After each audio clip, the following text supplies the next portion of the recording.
as we started the year, basically we introduced tracks. We labeled our tracks. I know a lot of people have done that this year. We used A, B, and C. A and B were our 2 hybrid groups, and C was our virtual group. And we have done our very best to keep that data as clean as possible on a live basis. So as a schedule changed, as anything changed, the first step, and this was I and 2 staff members in my office when no one else was in schools, was, okay, we have all these virtual program students. We've got to get them coded in PowerSchool. We have horrible data coming from a form or whatever. We don't have parent portals big, so we couldn't access something through that direction. We had to just code it in PowerSchool and start with the data we had coming from enrollment. So that was a long 10-hour process of 3 people. I'm doing a lot of coding quickly. But what it did is it set us up then to say, this is the housing place for this data.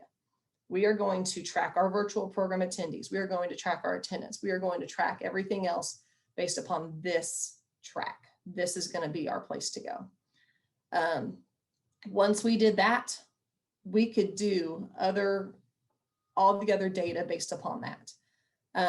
So as the school started, people were continually changing. People were asking for different things. But because we had that housed in PowerSchool, in a track, we labeled our virtual classrooms with the room number of the word virtual. Because we had that information, we could move forward, or we could pull data and we could analyze data based upon that information. So data we're basing our instructional decisions on, that I'm doing practically 2 to 3 times a week, if not more. We're looking at class size based upon whether it's virtual or hybrid, looking at our tracks of each type of child.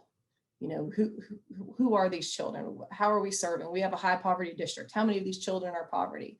How many of these children need internet access? What are we actually looking at? Who's signing up for these programs, and how do we need to support them? We have the room numbers I talked about, with them being virtual or a room number, so we knew exactly who's teaching what at any time. It didn't require asking our schools for that information. We could pull that from PowerSchool, and everybody had access to what they needed to do that. We have attendance. So our state in South Carolina has driven our attendance this year with a special virtual present code.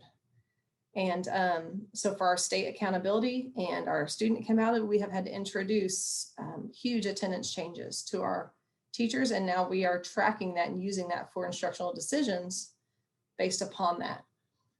Our course enrollments are constantly updated. We have had to adjust our schedules 3 times in the last 2 months as we started to shift toward getting more kids in the building and having our hybrid kids spread out enough.